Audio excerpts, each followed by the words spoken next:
Happy Sunday. Welcome, everyone. Thanks for taking the time out of your day to be here. I know Sunday is typically a day of rest.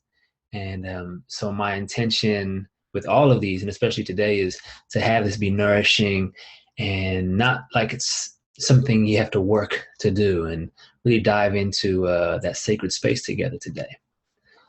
So as we go into this, I'm going to share my screen, go over the objectives for today, and then we'll drop in.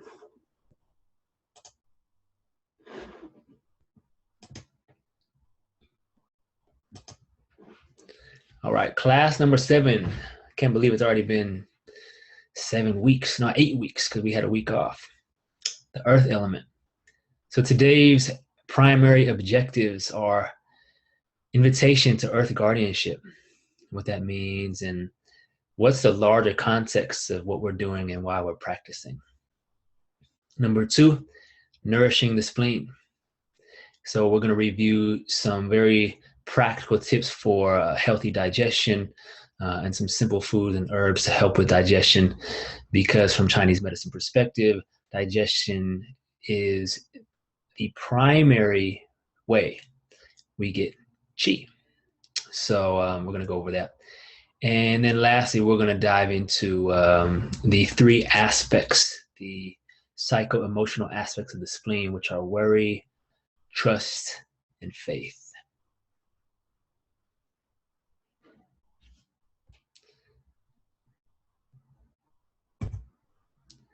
So what is Earth guardianship?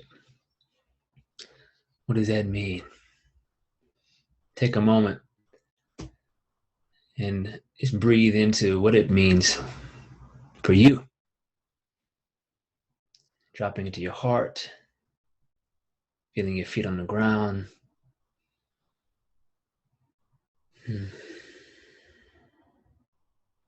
Then write a note in the chat box, whatever comes to your mind.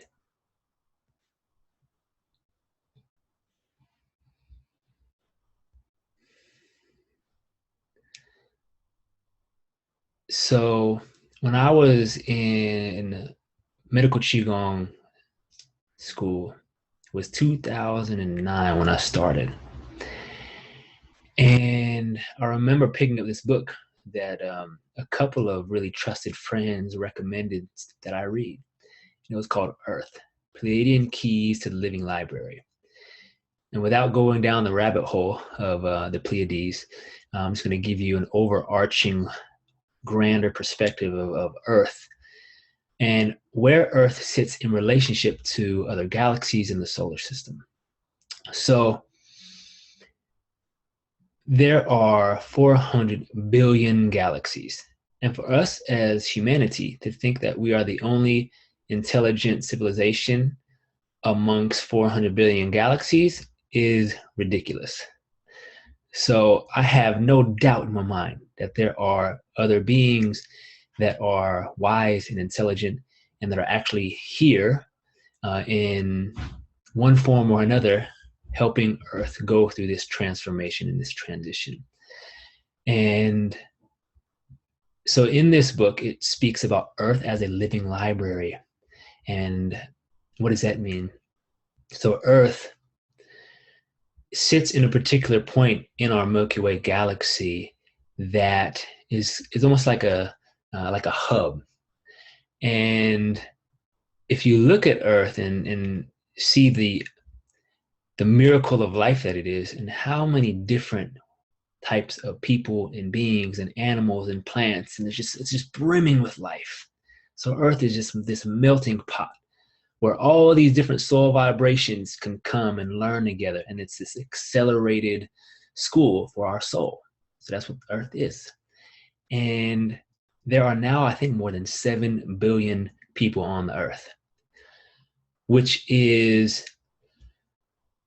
blows my mind, because our whole Earth, our whole planet, and you can feel it in your bones, and that's why you're here in this program, we are transforming.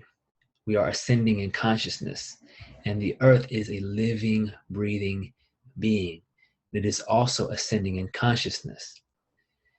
And they found that the Earth's magnetic resonance, called the Schumann's frequency, is now increasing. It used to be between 7 and 9 megahertz. Now it's increasing anywhere between 12, 15, 17 megahertz and even higher, which means that the vibration is increasing. And because we're like little cells on the earth, our vibration is increasing.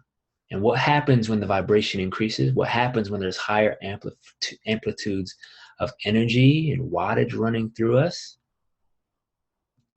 Imagine it like a hose going through, and if there's a kink in the hose or there's some gunk or dirt in there, that higher powered water or energy is gonna bust through.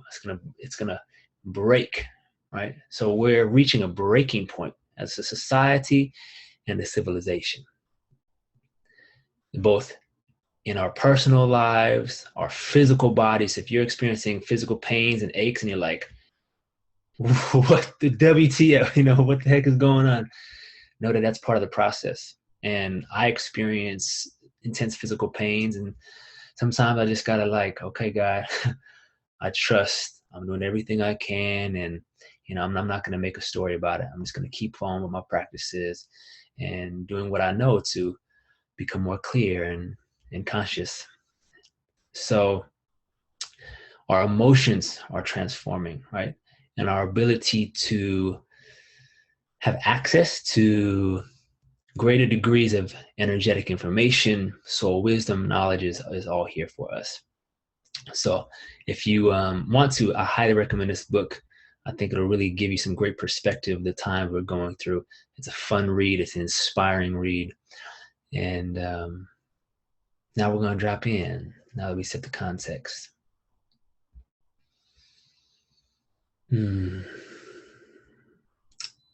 So feel your feet on the earth.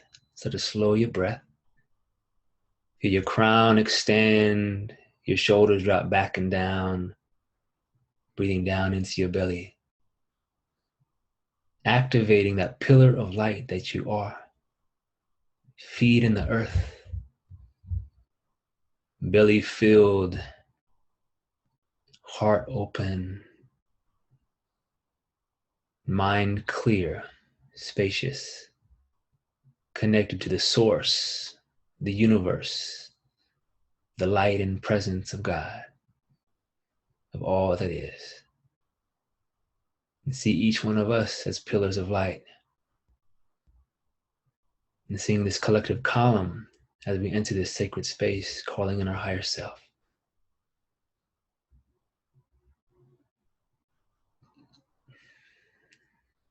I'm going to inhale, let out a sigh.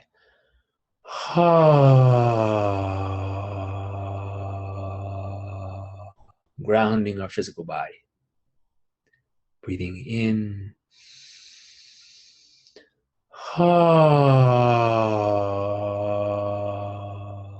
Grounding our mental and emotional body.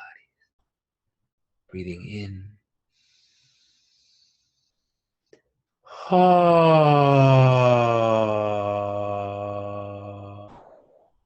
Grounding our spiritual body. Now one more big inhale, calling in our higher self, and see it like a liquid light flowing through our cells upward. Big inhale.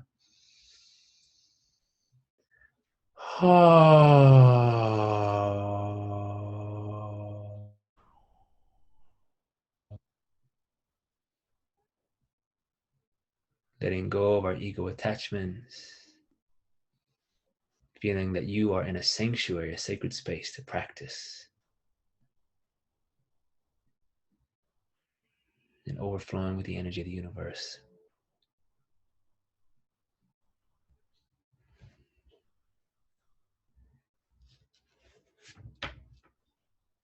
Earth guardianship is simple. It is our responsibility to care for the earth, for all creatures, for all beings. To come into harmony with Mother Earth so that future generations can experience, can explore, can learn. Because this beautiful earth is a playground for the soul, a schoolhouse for the soul.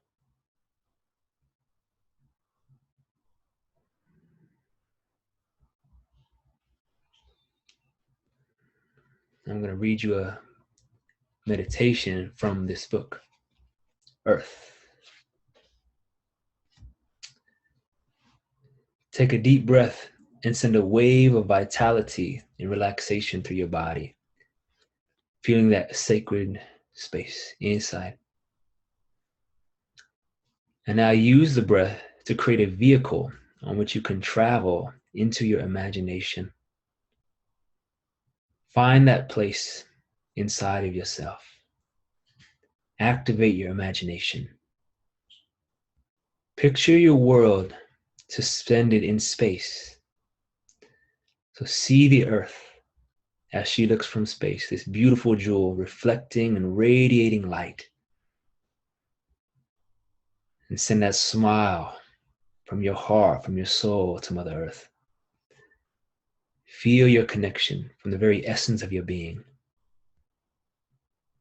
Feel it in your cells and your pores. Feel that grounding force of the earth. Feel that you are at home.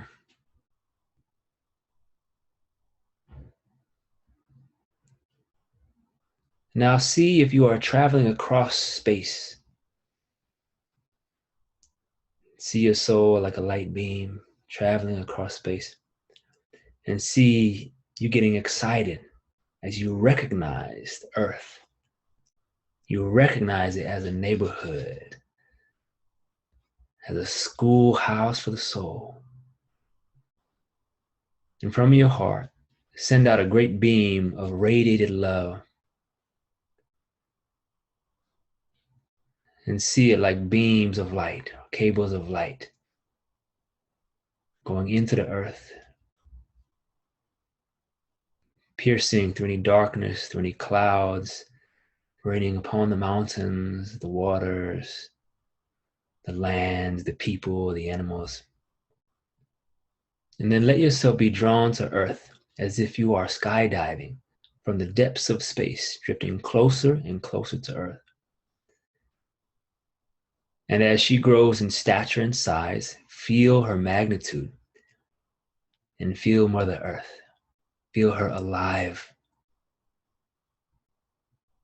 Feel her vitality and immense power and presence. At the same time, feel her gentleness, softness, vastness, and feel that nourishment.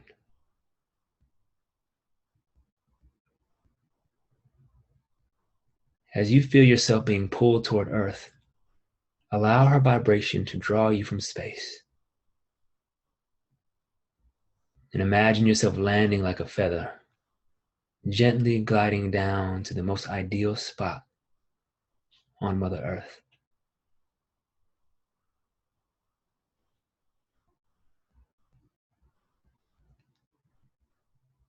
On a gentle glide like a feather landing on the softness of Earth's vibration, look around you now to see where you are on Earth, where you have landed. Tune into the vibration and frequency of Mother Earth, the divine intelligence of Earth. What does she show you about where your calling, where your soul's calling is guiding you to be? Where on Earth are you called to be?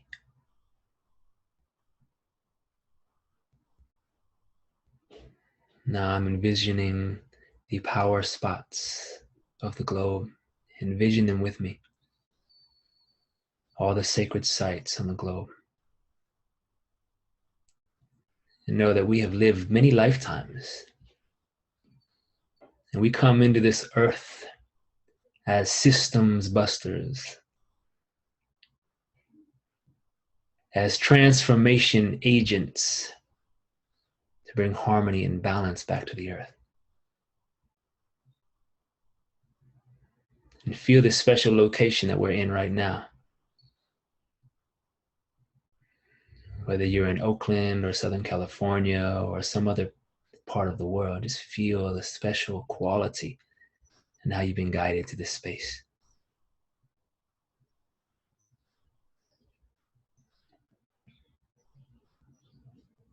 Now fill yourself with gratitude and excitement as the earth speaks to us and offers us this grand adventure. Now take a deep breath. Look around and feel inspired by what you have found. And send a message to Earth that you are available for a peaceful life, for a loving life. And that your intent at this time is to restore the integrity of the Earth and to live close and honor her in all the days that you dwell here. See yourself living, loving, and trusting, walking the surface of Earth in great peace with all of the elements of existence, in accordance with your intention of harmony.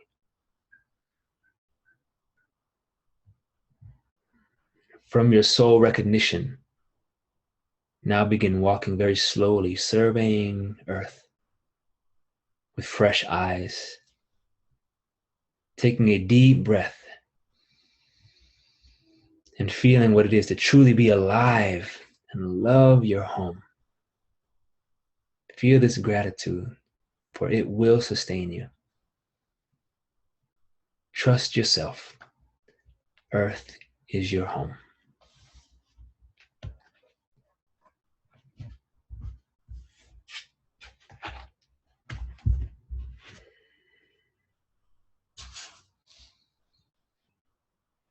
Resting in silence for a few more breaths.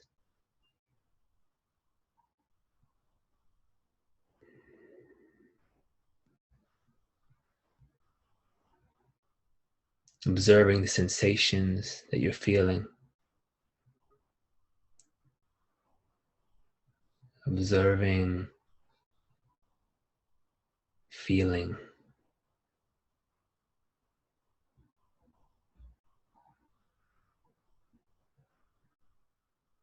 Feeling our awareness become more bright and spacious.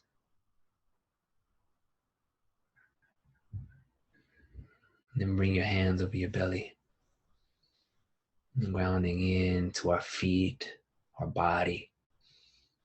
What a great blessing it is to have this physical vehicle.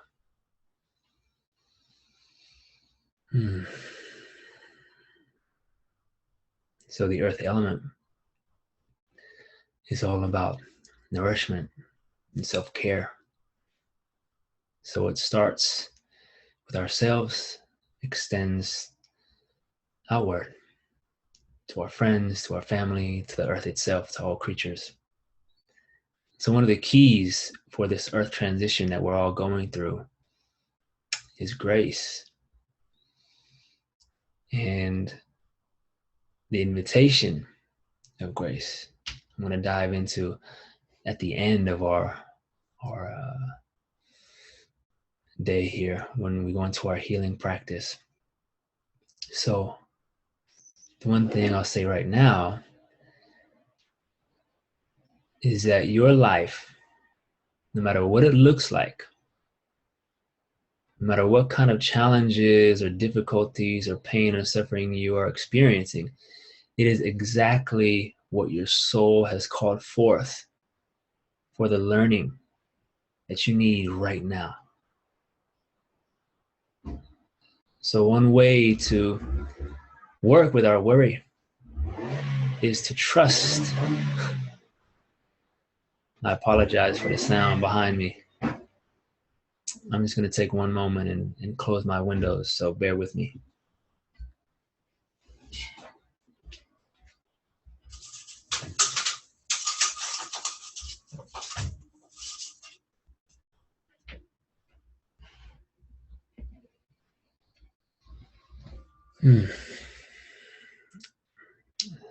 So no matter what you're going through right now, feel that your soul, the higher purpose, the higher plan is guiding you. And we can see our challenges as opportunities.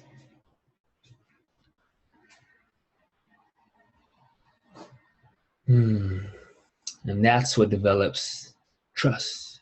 Trust in life, trust in ourselves, and just allow that smile of deeper trust in life's unfolding to come through. That's that one. She's backing in.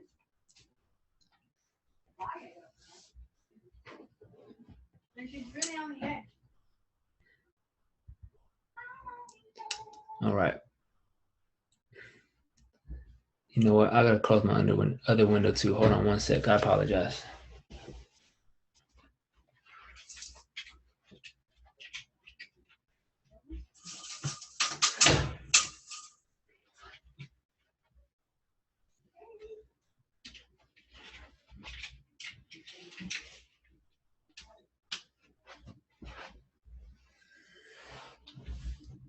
Okay. Now we're back. So take a moment and put in the chat box what you're feeling. How was that meditation for you? What are you experiencing? What are you feeling? What's coming up for you?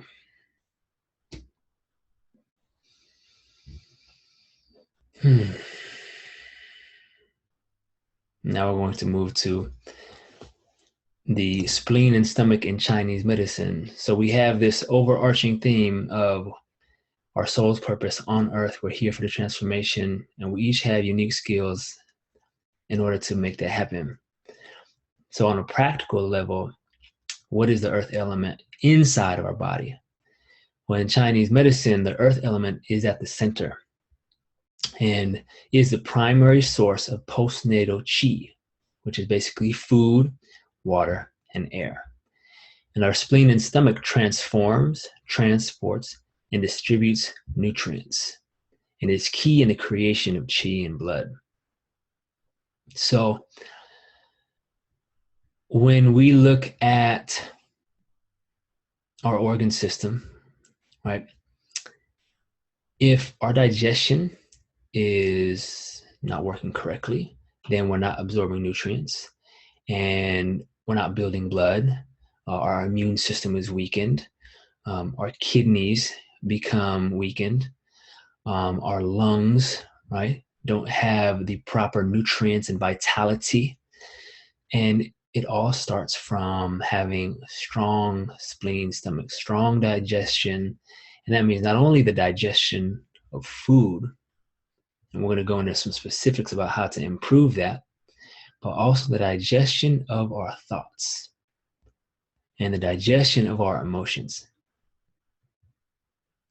And if you think about worry, which is the shadow of the earth element or the spleen stomach, when we worry, it's just usually the same thing over and over. There's probably a handful of worries that come up day in and day out, right? There's a similar thread. And it's like it's undigested. It's something that somehow, some way we haven't been able to just turn off that old recorder on, right? And I was listening to one of my favorite teachers. His name is Chogyam Trungpa. And he says, now with the great opportunities of all the spiritual wisdom and knowledge and books and so forth, it's awesome. But because of our Western culture and society that wants to consume everything, we have become, we have spiritual indigestion. Spiritual indigestion. I thought, what? That is hilarious, because I think I have that sometimes. Because I love reading and studying and practicing. But then at times I'm like, dang, there's like 5 or 6 different books or practices that I want to work with. And then I get upset, I get overwhelmed, and there's always this sense that I've got to get more. I've got to get more knowledge, more wisdom. I've got to learn the next best technique or practice. And that leads to spiritual indigestion. Now, that's not how it is all the time, but I notice in my own way of life how that can happen. So my invitation for you this week is to simplify, and begin to, in the analogy of digestion is so great, because when we eat too many varying components, then the enzymes in our stomach starts to basically kind of fight with each other, because you have certain enzymes to break down fats, to break down proteins, to break down carbs. So you notice if you have a big meal and you have different kinds of meat, you have greens, you have bread, and then you cap it off with some sweets or ice cream, your stomach is in a whole bunch of hurt. So when we apply that to our thoughts or our emotions, begin to see, and also to our practices, begin to see where you can pare down, where less becomes more, okay? Where you feel that sense of worry, like you're behind or that you need to catch up. Just let go of all of that, okay? Let go of all of that. And breathe and know that the most important thing you can do is be present with the practice at hand. Be present with the practice at hand.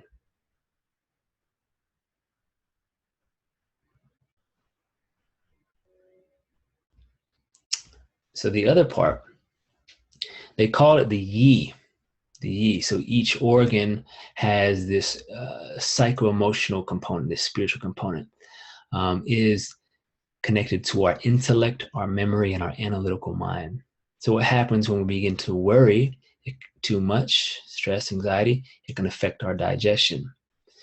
And it can also affect our short-term memory, because we're using energy to worry and think, and we're not allowing that spaciousness, that deep trust that allows for clear, connected thought and feeling.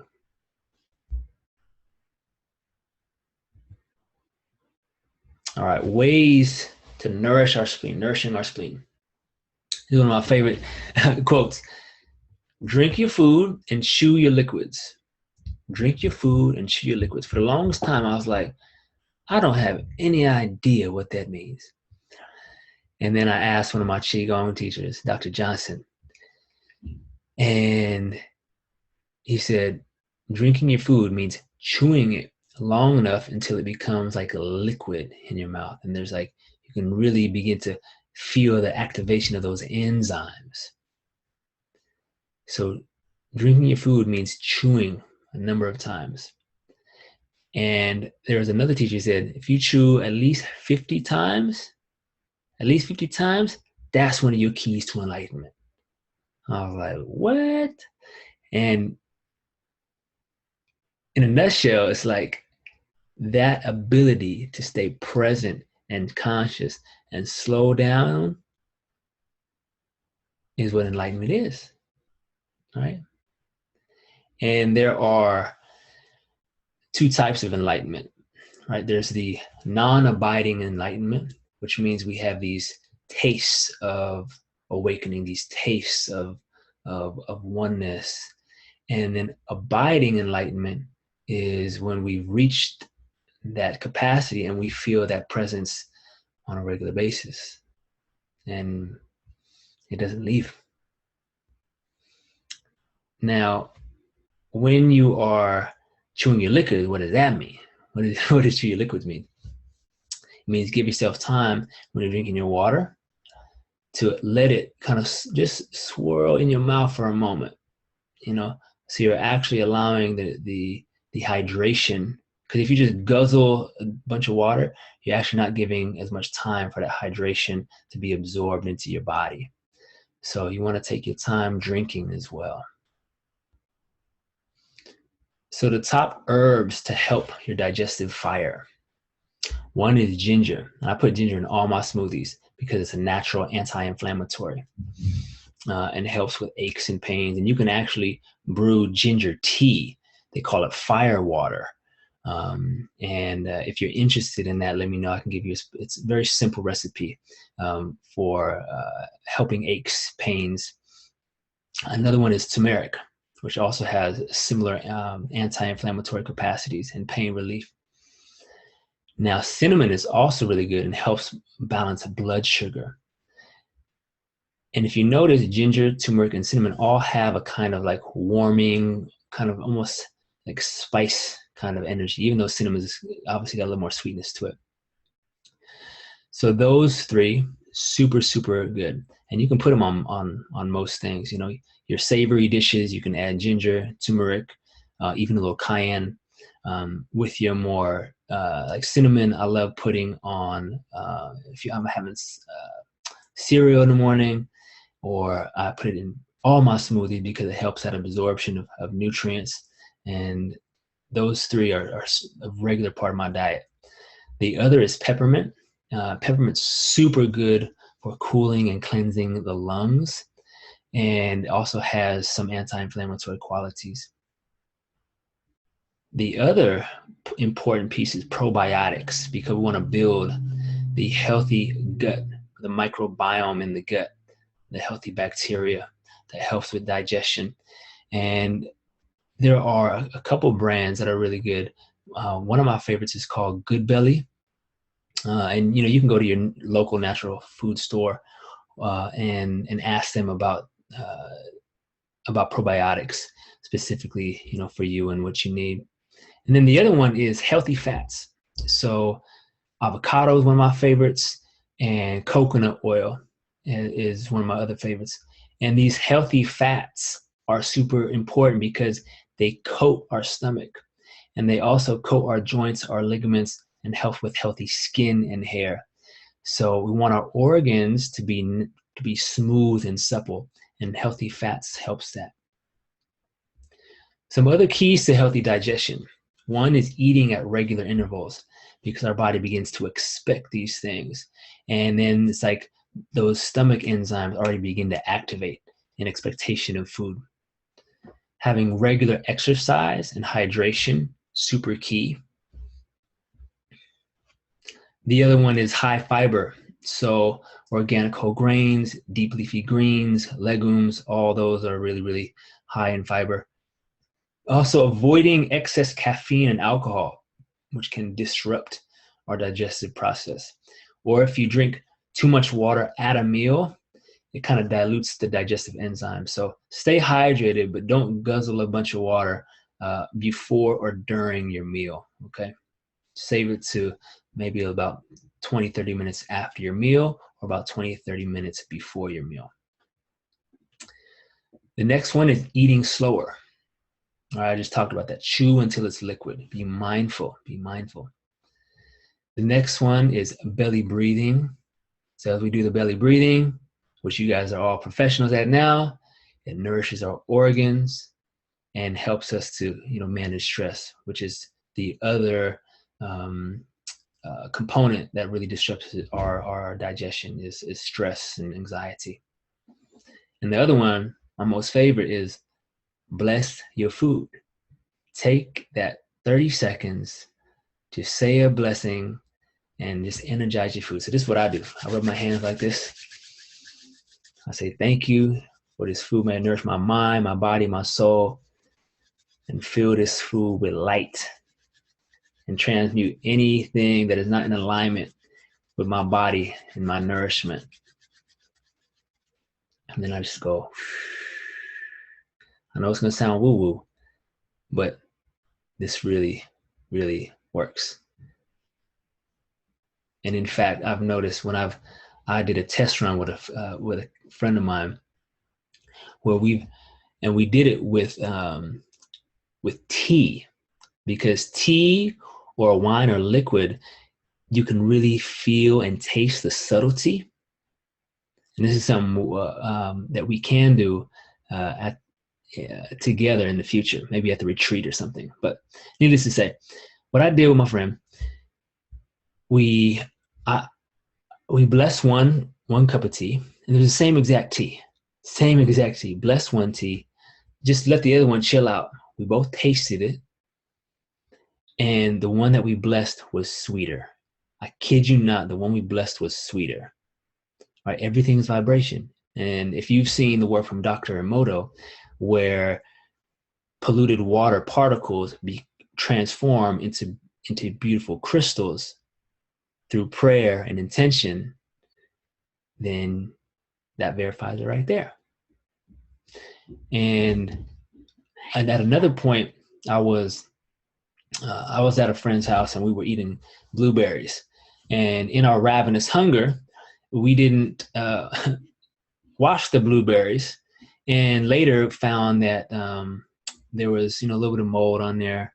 And my buddy was like, "Dang, man, I apologize for serving you these blueberries." And he started feeling a little queasy in his stomach. My stomach never got bothered. And I took that as a sign that, like, when I bless my food, I just transmuted it, and perhaps I have a better gut biome or something. I don't know. But practice with that, play with that, make it your own. All right, moving on. So we went from Chinese medicine. Now we'll go to a little bit of Western medicine. Your second brain. We call the belly our second brain, right? Our lower dantian, our second brain. Your belly houses about 26 feet of intestine, about a third of the body's blood volume, and over 300 million neurons, as much as the brain. And it has more than 300 species of gut microbes. It's also responsible for about 75% of the body's immunity. So your health can easily decline if this major area of your body remains stagnant. And we've just reviewed on how to begin to free up that stagnancy. The spleen is one of the largest lymph node sites responsible for white blood cell production and recycling of old red blood cells. So the health of our spleen and stomach is super important for our immune system. Now, there are key neurotransmitters found in your gut. Dopamine, which is associated with regulation of impulse control, pleasure, and motivation, as well as serotonin, which is responsible for feelings of happiness, healthy sleep, and appetite. And if you look at that little diagram there, you can see the spleen, and it's on the right side of your body. So if you touch your rib cage on the right side, underneath your rib cage, so your rib cage is protecting your spleen, and then just underneath, kind of right in here on the right side, this whole little area, you can start to actually feel your stomach. 50% of the dopamine is created in your gut, and 90% of serotonin is produced in the gut. That's amazing. And we also know that now that our gut sends and receives signals to the brain, it also records emotions and experiences. So that's why there's so much focus in Qigong on the lower dantian, because it helps ground us. And once our organs are nourished, naturally that leads to more health, vitality, clarity of mind, and eventual awakening or enlightenment.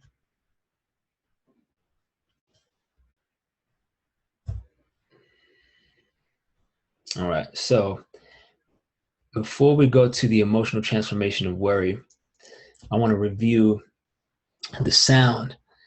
And I really enjoy using sounds in meditation. I don't like using them as much in my Qigong because sometimes it can be distracting. But I typically, in my own practice, I'll use the sounds on their own. And certain days I'll use them with the actual physical practice when it feels like it's important. Okay, so know that I'm giving you a template to explore here. And when you're doing the practice, do what feels right for you. Okay, don't force yourself to do anything that seems like it's, just doesn't make sense to you. Okay, so just breathe in for a moment, close your eyes, and then imagine and see your stomach inside.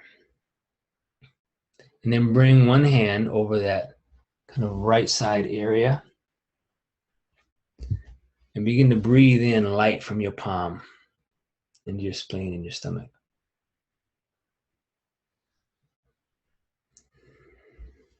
And then connect into any worries or doubts that you may have or have had.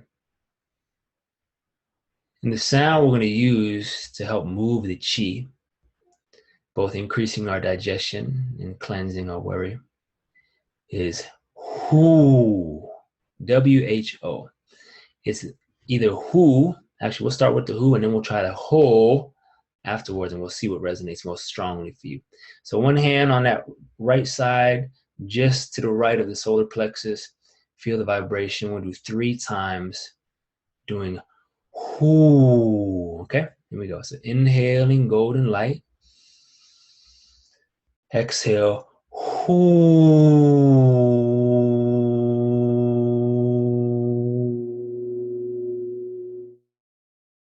so remember, we're looking for that descending tone, and then when that tone strikes, we stay on that note. Breathing in, filling the belly.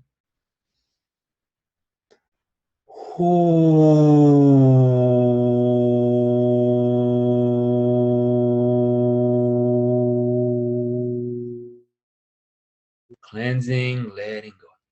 One more time, breathe in, fill the belly.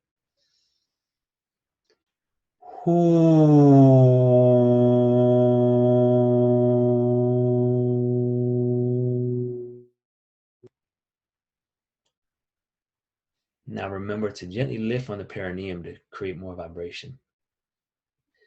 Now we're going to move to the H-O sound. Ho. Okay, we'll do 3. Breathing in, deep trust, calling it in. Ho.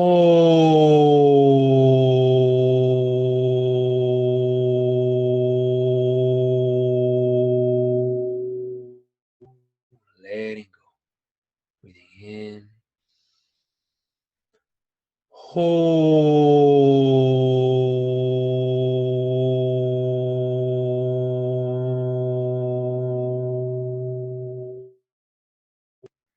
Last one. Breathing in, trust, letting go of worry.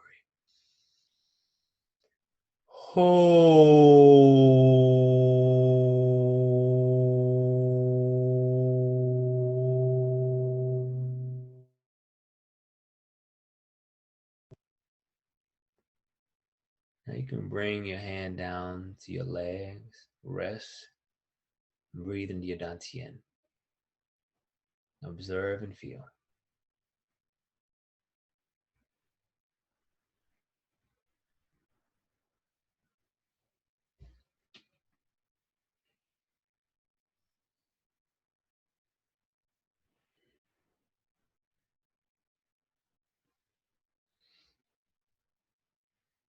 And then as you come back, you can massage your belly. Feel the warmth, the tingling, the vibration. When we do breath work and sound work, it brings us into the present moment. And worry takes us out of the present moment because typically we're worrying about the future. And we're no longer connected to our emotions. We're no longer connected to the sensations of our bodies. So touching enlightenment means being fully here, right now, in our bodies, not in our heads, thinking or worrying or ruminating. So write down something that you experienced. What did you feel? What did you notice? What came up for you?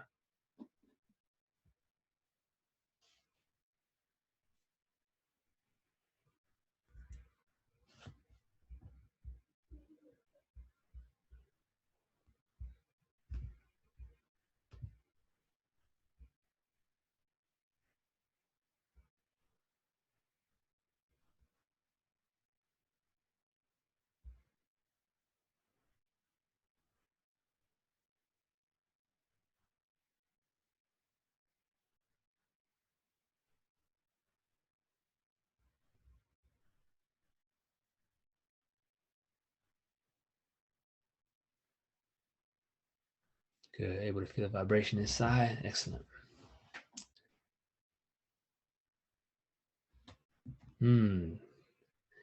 Roberto, quote from Alan Watts: desire is breathing in, nirvana is exhalation. What happens when we hold our breath? In the Taoist terms, we call that the still point, or the infinite space, where we are neither born and we are neither dying. We are timeless between the breaths.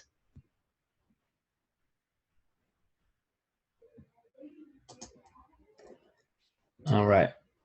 So now that we did a little bit of chi practice, now we'll go back into some practical applications. So this is more mind stuff, but it is helpful because, as we know, when worry comes, and it comes for, if you're a human, worry comes.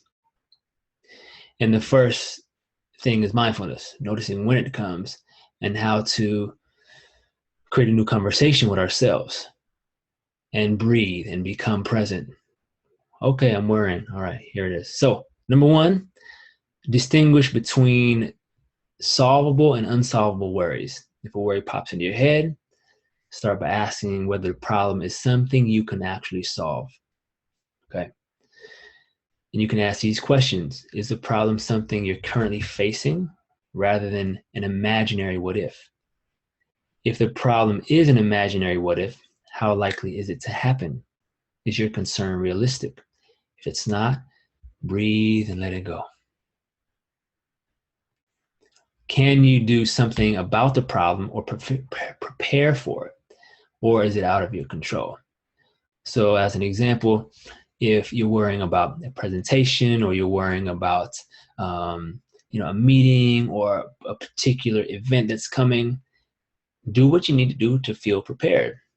Take notes, write down, prepare your mind in a way that feels helpful and positive. And then let go of the rest. Let go of what is outside of your control. Number two, dealing with unsolvable worries and the root of it. Well, what does worrying do? It helps us avoid unpleasant emotions. Worrying keeps you in your head thinking about how to solve problems. You don't allow yourself to feel the underlying emotions when you're worrying. And when I'm in my own practice and day and I feel worried, I'm like, oh shit, there's worry again. There's overwhelm. There's self-doubt. Can I do this? And there's this whole stream of thoughts that follow. And in a book called The Buddha's Brain, they call it the second dart, right? So the first dart is, oh, there's worry or there's anxiety. And the second dart is the judgments, the criticisms, the stories that get layered on top of that. And then we get stuck. Whereas if we go underneath the worry, oh, what's at the root of the worry? Because you can't worry your emotions away. Oh, well, underneath this worry is fear. Underneath this worry is the fear of failure. Underneath this worry is frustration or anger about X, Y, or Z. Oh, underneath this worry is that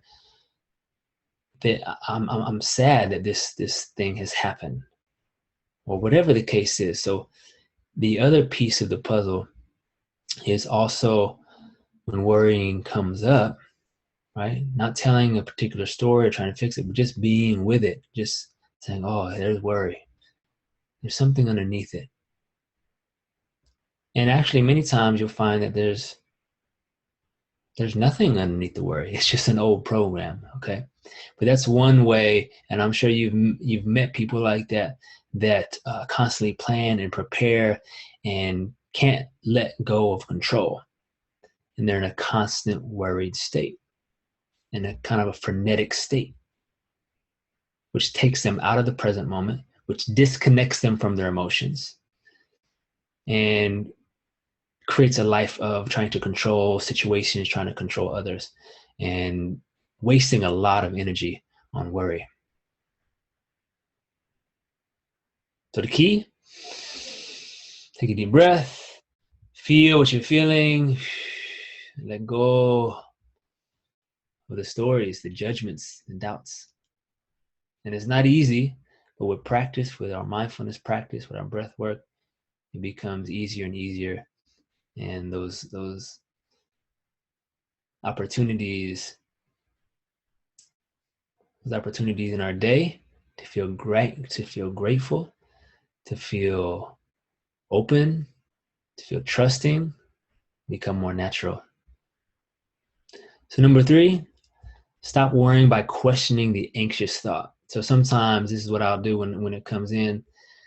I'll ask, what's the evidence that this thought is true? And then immediately it just kind of like, oh, like this thought isn't even true.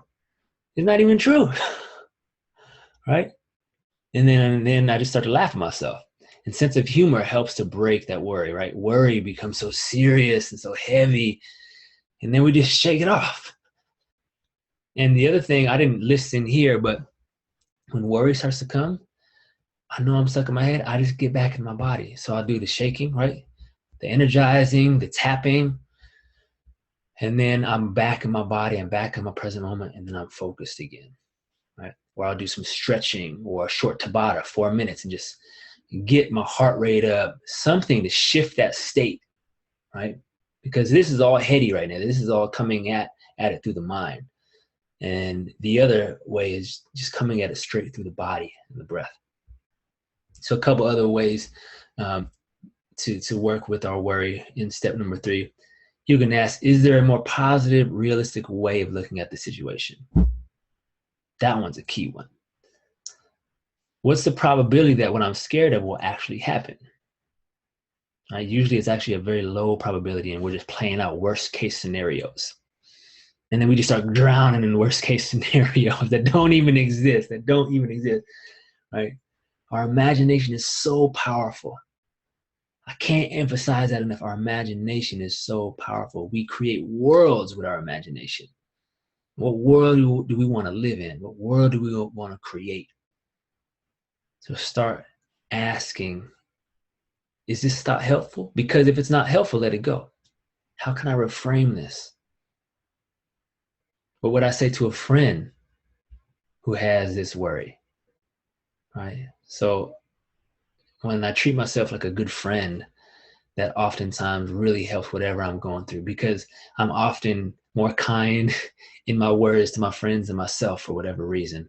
I don't know what kind of programming that is in us as humans, but we tend to be very self-critical and sometimes very mean to ourselves. So, treat yourself like a dear friend, like a person you love, and that will really help. All right. Now moving on, how to access deeper trust. Just take a moment. Just a wiggle for the body. We've been sitting down. We're going to do some more breath work today. And the movement for the earth element is called bear rounds the earth and eagle holds the sun. So that's going to be in your Vimify homework for this week. But we're diving into breath work today to work with this and sound. So we're not going to do the movement today in class.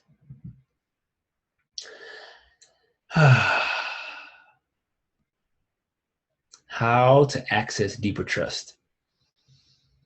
How do you access deeper trust? What do you do in your life to access deeper trust? Put it in the chat box. Let me know. What ways have you found useful to access deeper trust in yourself, in life, in a higher purpose, in a higher power?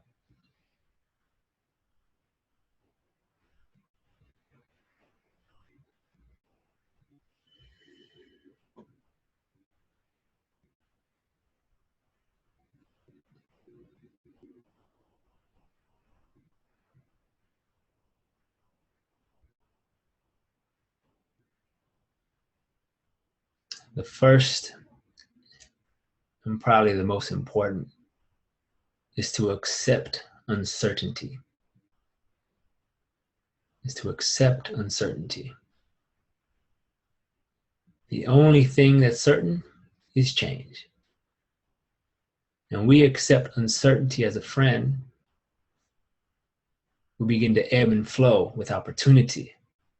Because uncertainty, that unknown, brings an opportunity, brings spontaneity. And we can transform that worry into trust. Oh, something's about to happen. I don't know what.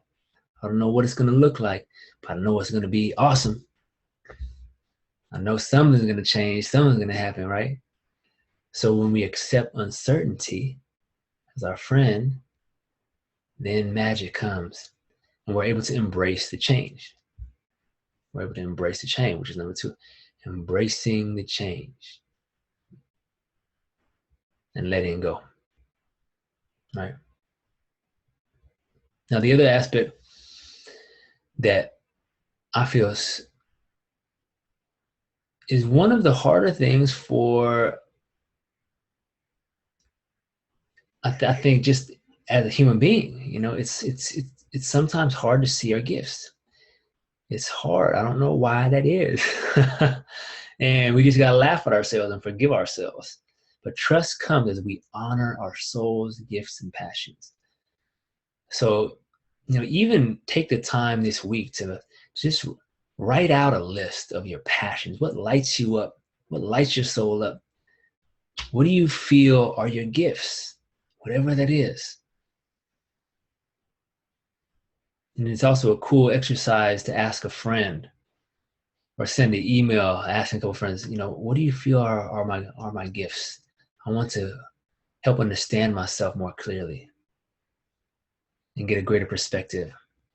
That's a great exercise. You're like, wow, I didn't even know. I had no idea. I had an inkling that was inside of me. But now that 5 of my friends have said this, now it's even more clear. And then when those times of worry come in, you can take a breath, let it go. I trust in my soul. I trust in the gifts that are here. Everything I need is right here inside of me to face this challenge, to face this and create opportunity. Number 4 is asking new questions. So one of my favorite questions is, how could this problem resolve and turn into an opportunity for my highest good? How could this problem resolve and turn into an opportunity for my highest good? In nature, you know, all change comes when there is some kind of, agitation, some kind of like a pressure cooker almost, right? And we have evolved over the last how many hundreds of thousands of years because we've had to evolve. Something in nature has forced us to evolve. And it's this buildup of, what's the word I'm looking for?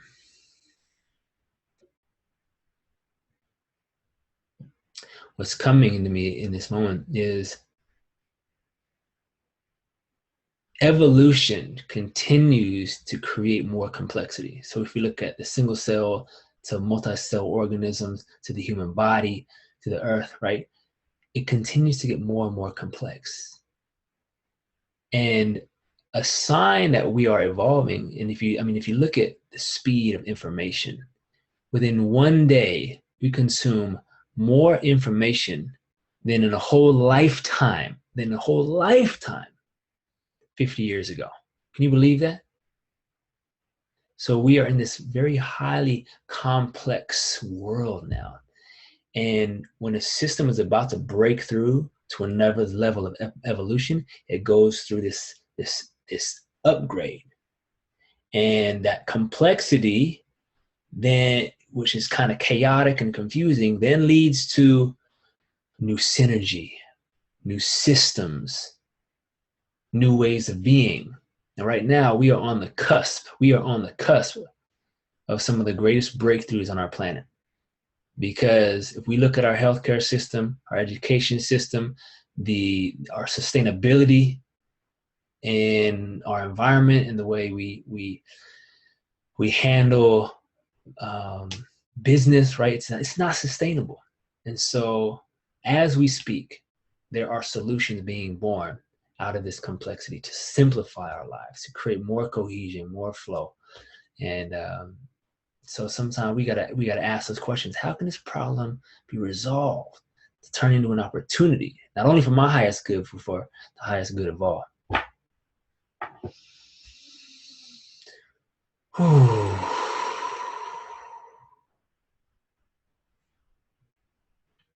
So the next one is letting go of your need to control others or the situation. Very simple. We really clear up a lot of worry by letting go of control of others in the situation, knowing that all we're responsible is for how we show up and what we do, but we're not in control of others or the situation. And number 6, opening to grace. Opening to grace. That's what allows the miracles. That's what causes the miracles. And I'm going to read you something here right now in this moment. This comes from a book called The Sophia Code, which is something that I've really found a lot of comfort in these times. And so as I read, breathe in, feel your feet on the earth. Send that smile down through your heart. Begin to see that golden light in your belly. Surrendering into an age of grace. The seed of all miracles is faith, and the space in which those miracles blossom is called grace. The underlying momentum that is preparing humanity for this forthcoming golden age of miracles is your collective desire to surrender into grace. What is grace? Grace is an invincible presence that cannot be bought, sold, or traded for. Grace cannot be earned, for it is freely available regardless of all circumstances. Grace is never withheld, yet her presence is most often recognized during divinely appointed hours of individual and collective awakening from suffering. We are awakening together. We are awakening together. Grace is the space that your soul was birthed in, free of any conditions placed upon you for the gift of your eternal life. Grace is the space where what is ready to return to a natural balance may spontaneously return without apology, explanation, or delay. Grace is the space in which you may experience and even enjoy your sovereign divine nature. Humanity is ready for the spaciousness of grace. Grace knows how to end wars that humanity does not know how to end. Grace knows how to be at peace when humanity does not know how to be at peace with itself.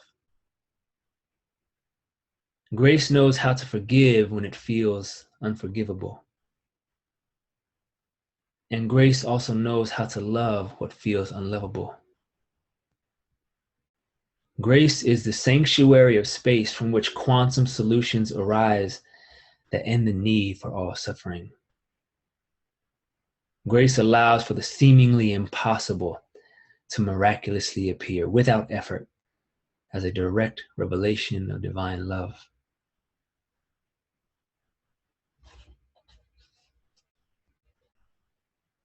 When you surrender to grace, you are surrendering to the Most High, to the all that is, that orchestrates everyday miracles for you, beyond your understanding and beyond your ability to control a desired outcome.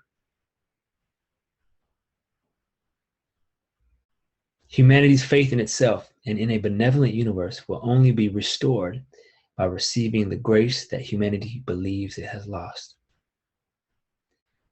Grace is the invincible, pure consciousness that has never left you and who lives within you.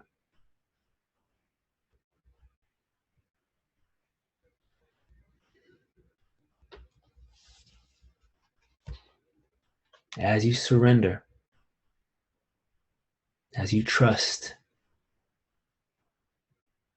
and have faith in the higher intelligence guiding us, grace falls upon us like a feather, without effort, without trying. It's here.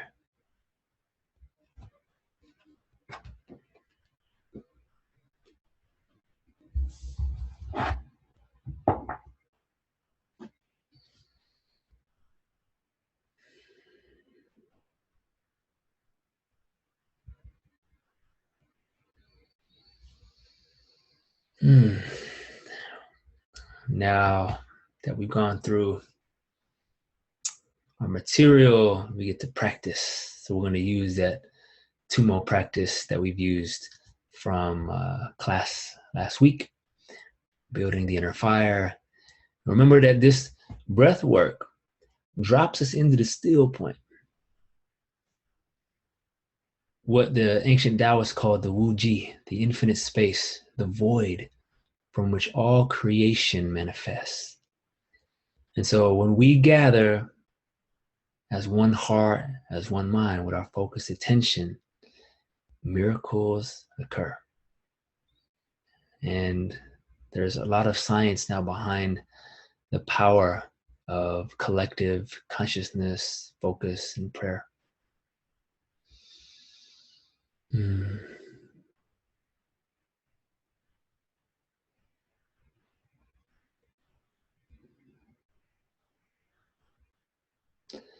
The one that's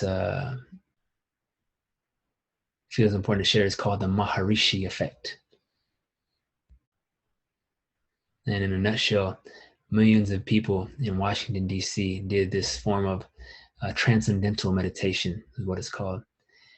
And they hypothesized that it would reduce crime. And this is in the middle of the summer. And the police officers, when the experiment was being developed, they were like, you guys are crazy. In the middle of the summer, there's no way that crime will be reduced by people simply meditating.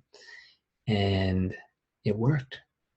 Crime reduction decreased by a huge percentage. I don't remember the exact numbers right now, but you can look it up, the Maharishi effect. And so in this moment, as a divine being, as an earth guardian, let's breathe together. Let's send our intentions of healing together and sit nice and tall. Extend your crown into the sky, your feet deep down in the earth. Relax your shoulders back and breathe into our hearts. Then bring our hands over our belly, over our navel center, with the heat, the warmth, the light.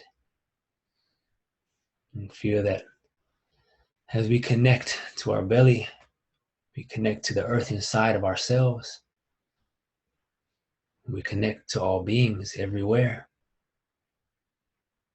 And so this first intention was to breathe and connect to the earth and dedicate our practice to the healing of Mother Earth and the ascension of Mother Earth. So as you look at that picture, see us like these nodes of light, creating these grids all across the globe. And see brothers and sisters, other light workers with us, standing in circle on the power spots of the globe. And on three, we'll breathe for the healing of Mother Earth. 1, 2, 3. Exhale. Breathing in. And out. We're doing 5 breaths. In and out. Bigger and deeper. In and out. Number 4. In and out. Number 5. Breathe it in. Hold it. Swallow it down into a round belly, and as you exhale, feel these pillars of light going down into the earth, through the rocks, through the soil, and seeing like threads of light, men, women, and children standing on the earth as beacons, and our love and our gratitude being sent to Mother Earth like waves of light permeating the sky, the waters, the mountains, the plants, the trees, the forests, the rivers, the lakes, our homes, the floors, the walls, the ceilings of our homes. And feel earth rejoicing. And feel your deeper commitment as a way shower and guardian on Mother Earth.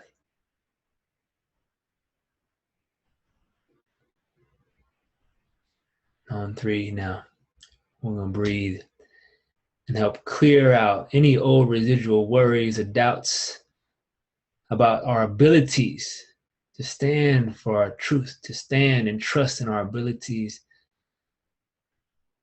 And we breathe in that deep trust in our soul's gifts and purpose. On 3. Letting go of worry. 1, 2, 3. Exhale. Breathe it in and in and 3 and number 4 is bigger. Last one with all your heart and soul. Breathe it in. Hold it at the top. And as you Tummo exhale, feel that light pouring through your body, feeling worry and doubt dissolving down into the earth, clearing, cleansing, purifying. And feel this deep trust like a liquid light flowing through your cells, your pores, your veins. I trust in my true nature. I trust in my soul's gifts and the unique expression that comes through. I honor all of my being. I accept all of myself. And I call in a deeper trust.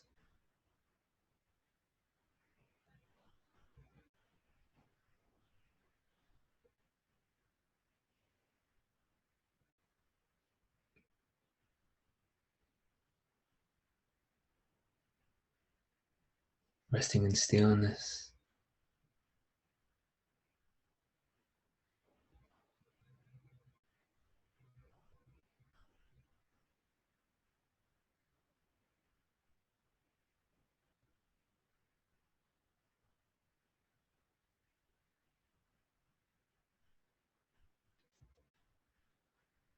Now this next breath,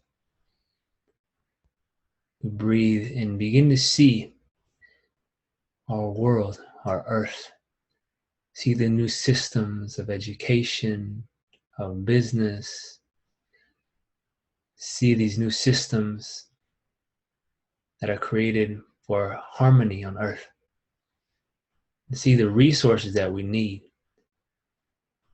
Everything that we need is here. It's already here. And so we accept the grace. And we accept the wisdom that is already here for our transformation. And we begin to see it in reality right now. On 3. 1, 2, 3. Exhale. Breathing in. And in. And 3 is bigger. Now 4 with an inner smile. Number 5, breathe it in. Hold that vision in your heart of a new earth. Drop it down into a round belly. And as you exhale, see these waves of light, compassion, filling the vision of a new earth,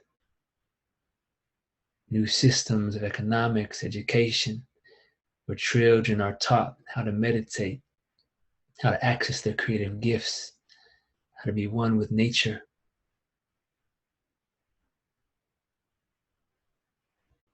And allow your own vision of harmony with earth to come in, harmony with humanity to come in.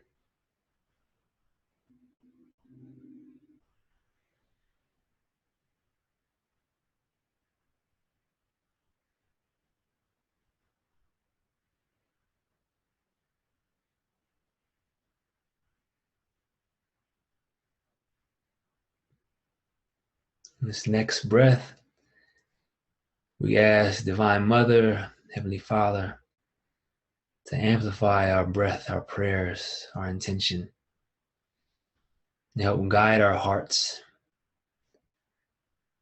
And so in this moment, calling that deep heart desire, that purpose for your life, calling the clarity, calling the guidance, calling the wisdom, feel it here and now, here and now, here and now.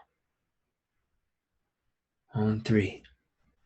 1, 2, 3. Exhale.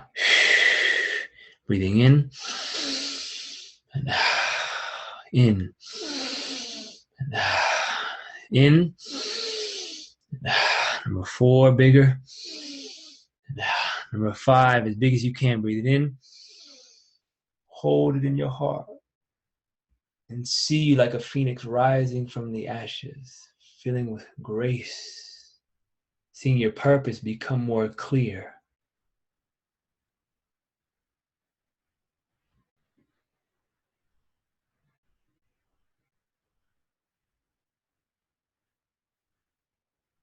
Feeling that touch of grace, like a feather.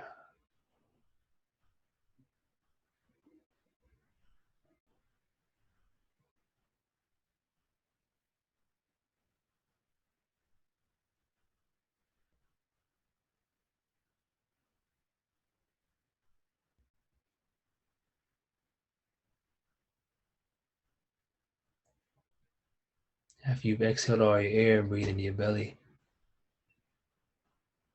One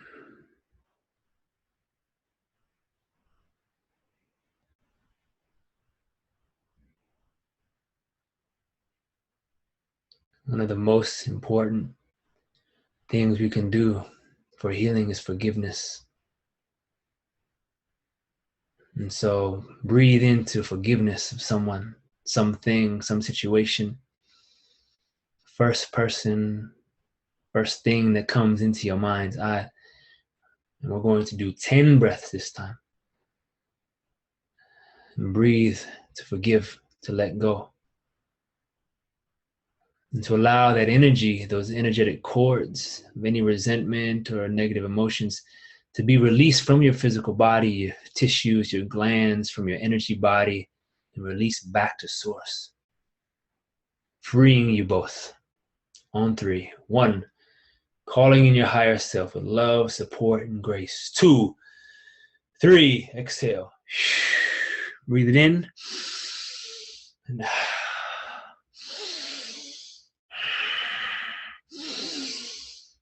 4, feel your core. 5.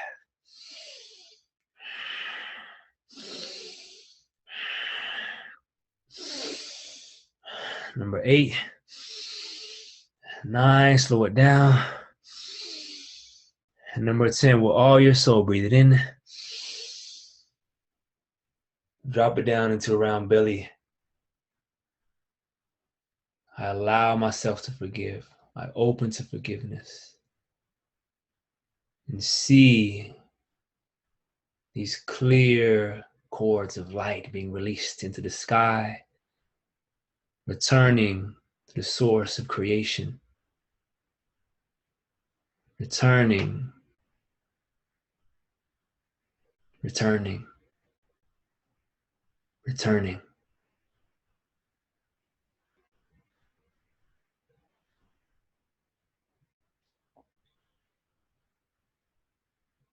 Feeling your heart is lighter, your body's lighter.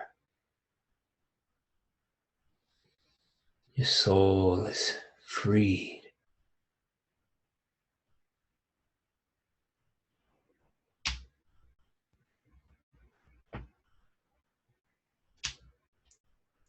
Now we move to collective forgiveness. As a member of humanity, the human family, we have all experienced suffering and pain. And so in this moment, I call in your divine love, grace, and forgiveness.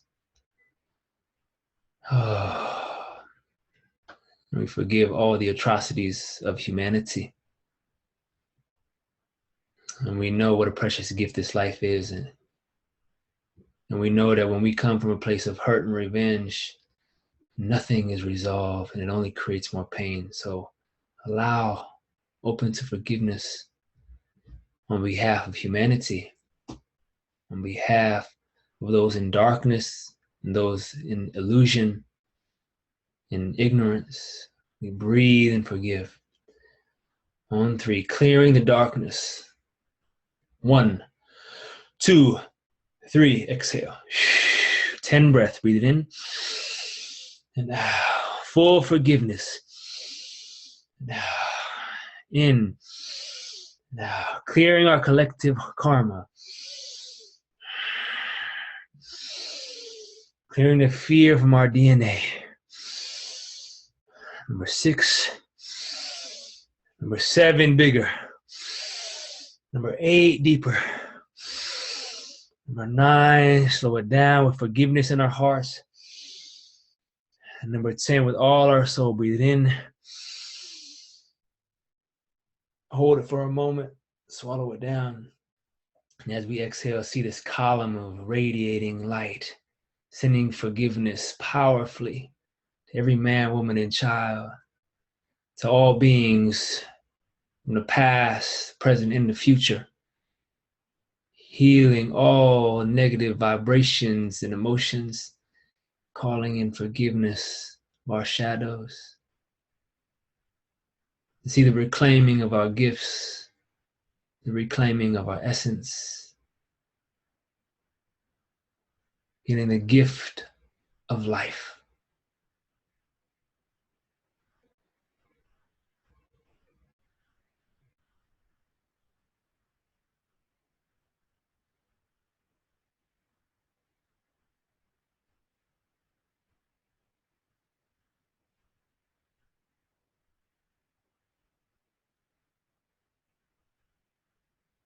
And do one more 5 breaths this time. And reconnecting, amplifying our life force energy with gratitude and dedication to all beings, and dedication to the universal presence of God, of love, of harmony. With gratitude, seeing it done. The new earth is here. The deep trust in our gifts is here. On 3, gratitude. 1, 2, 3, exhale. Breathe it in. And out. In. And out. 3. And out. Number 4. Last one with all your heart and soul. Breathe it in. Hold it. Love it. Tuning into gratitude, swallow it down. As you exhale, feel these waves of gratitude permeating our cells right down to our DNA. And see these pillars of light rising high into the sky and deep into the earth. Feeling grateful and thankful for all the blessings, for all the opportunities here, for this precious gift of life.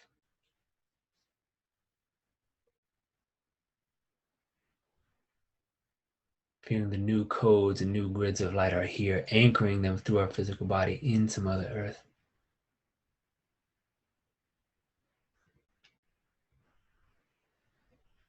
And as we close, begin to massage the belly, feeling that warmth and heat and that vibration truly feeling the transformation that has just occurred.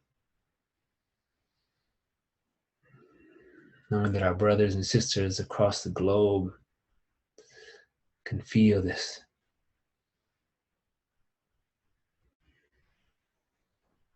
When you're ready, you can open your eyes, wiggle your body, open what needs to open.